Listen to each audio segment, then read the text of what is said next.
robs us of joy and freedom in our lives. It hinders our relationships, it holds us back in our careers, and it stops us from pursuing our purpose. If you constantly live your life in fear of what's going to happen, or who don't like you, or what they might think about you, or just being afraid to go after your ambitions, then you're not living the abundant life that Jesus came to give you. This causes you to live a life of great deficiency, and you're not going to be all that God has created you to be. How is your life affected by fear?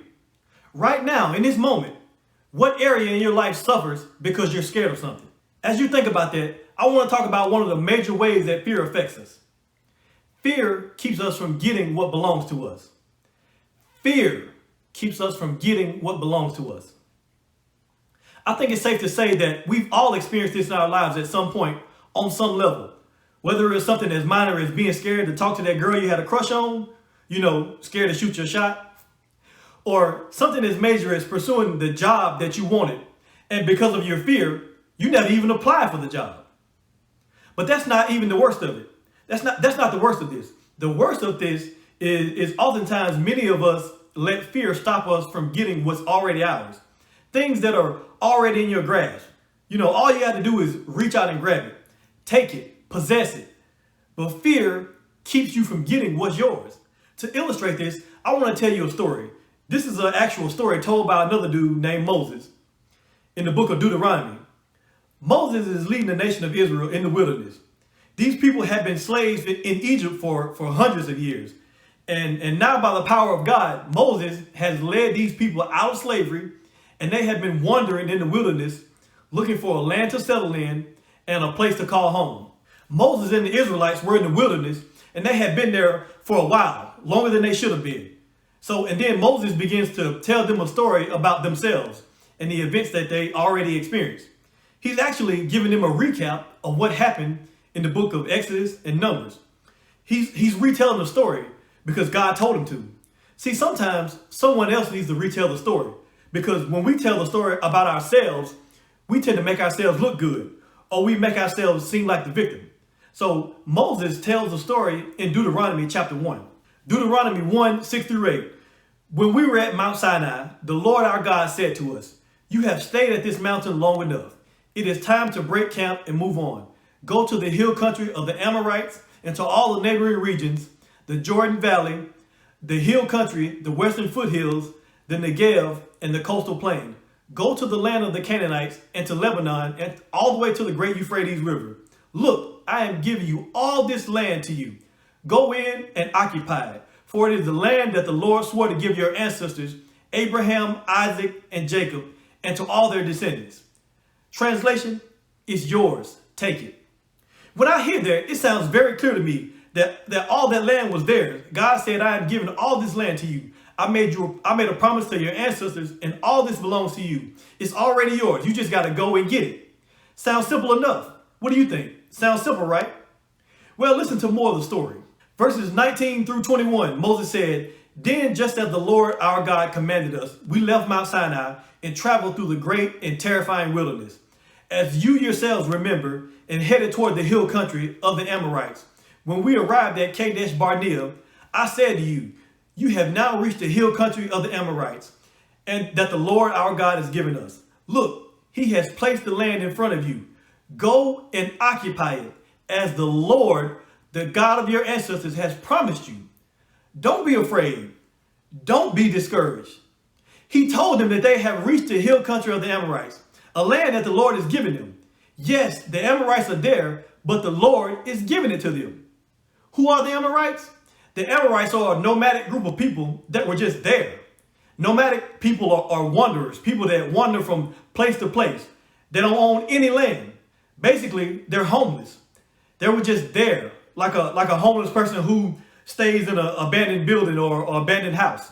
All they had to do was go up there and tell those Amorites what the business is.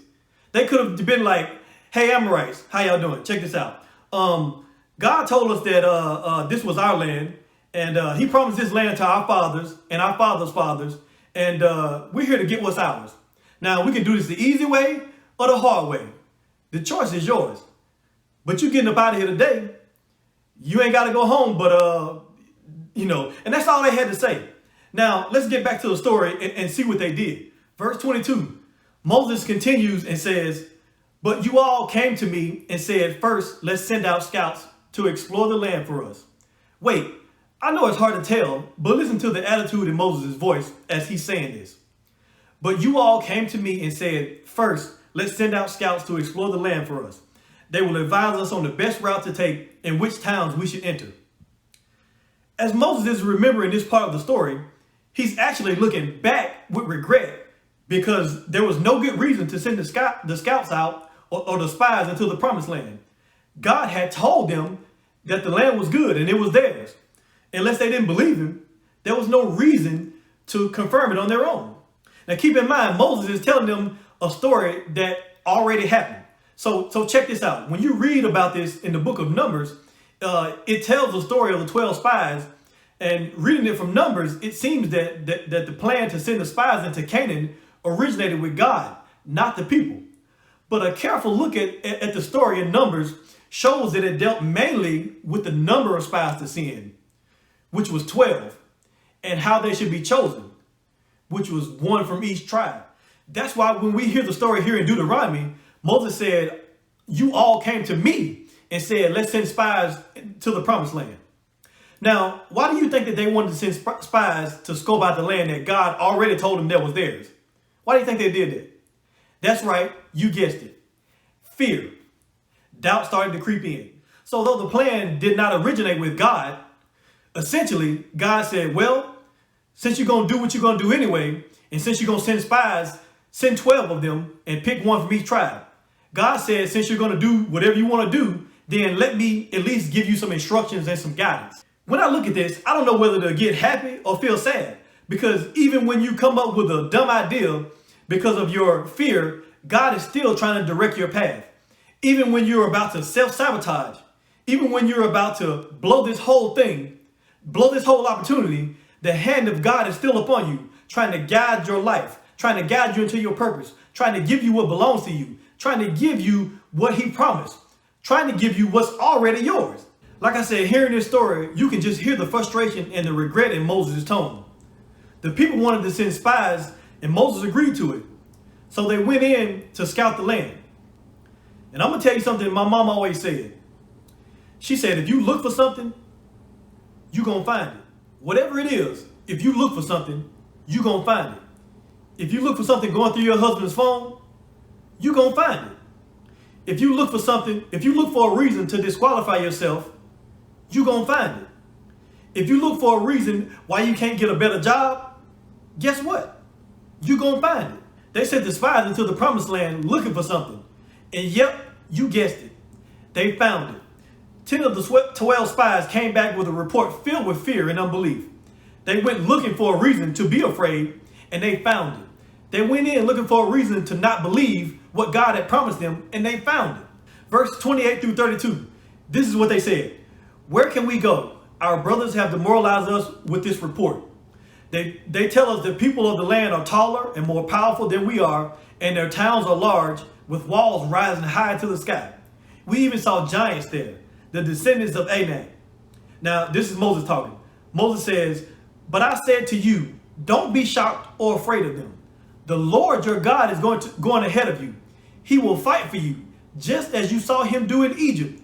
And that you saw how the Lord your God cared for you along the way as you traveled through the wilderness, just as a father cares for his child. Now he has brought you to this place. But even after he did all of that, you refused to trust the Lord your God. And with all of that, it was fear that kept them from getting what was promised to them. It was fear that kept them from getting something that already belonged to them.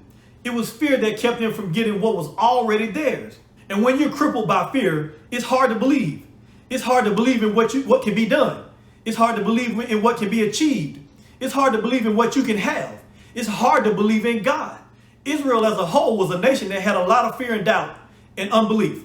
And I guess I can understand why. Because we're talking about a people that had been enslaved in Egypt for 400 years. And I guess I can understand why they don't believe that they could own something, some land, when there was a time that they couldn't even own themselves. And now, even though they're free physically, they're still enslaved mentally. The tragedy is when you have a people group that's enslaved mentally, They pass that down from generation to generation. When you have a people that lived in fear, they pass that down from generation to generation. Even if the following generation is not in the same conditions, they have the same mentality. When the previous generation has unbelief, the generations that follow have limited beliefs. Limited belief is a state of mind. It's when you believe something to be true, but it limits you in some way. Limited belief is something that holds you back. Limited beliefs have convinced us that our ambitions are not available to us. Limited beliefs are these voices in your head that say, you're not good enough, you're not smart enough, you're not attractive enough. It's these voices that say, you can't have that, that's not for you, that's for those people, that's for that race of people, that's for rich people. This all stems from fear, because fear keeps us from getting what's ours. But this is a new day, and it's time to say, I am smart enough, I am attractive, I can have that, this is mine, this is for me, I'm gonna take it. Tell all those voices to shut up. The only voice that you need to listen to is the voice of the Lord saying it's yours. Take it. I once heard a story about a man who had trouble finding love. This man was successful, he had a good career, and he was financially stable. The reason why he had a problem with dating and relationships is because something about himself, he believed something about himself that was limited. The man was short. He was a short man, and because he was short, he believed that no woman would want to be with him because of his height. Don't laugh, because you got some issues too. He thought that all women were not attracted to short guys. And so he was afraid to approach women because he thought that they would turn him down because of his height. Ain't that crazy? I mean, but it was a real problem for him. And even when he did meet a woman, he thought that they were judging him, so he would just blow the whole thing. He would self-sabotage. So he had a limited belief. Just like this short dude, the nation of Israel had a limited belief. Even though God said, I'm giving you all this land, go in, occupy it, they didn't believe it. They didn't believe because they had so much fear. They said that people are taller and more powerful than we are. And just like that short man, they didn't even try. You see how fear keeps us from getting what's ours? This story is one that does not have a happy ending. That generation of Israelites did not get to go into the promised land. The next generation did. But this is sad. This is a sad story for them. But for you and me, we can learn from this. From this point on, we don't have to have a sad ending. We can rewrite our own story. We can if we start to take hold of the things that God has laid before us, if we can start to recognize the times that we're letting fear hold us back, we can change the narrative and we can have a better story and a better life. Then we can start getting what belongs to us. You can start getting what belongs to you. You can have the courage to take it. Let me tell you this. Let me tell you this though. Courage is not the absence of fear, but it's the willingness to do something in the face of fear. You might be scared, but just do it anyway because it's yours. Take it.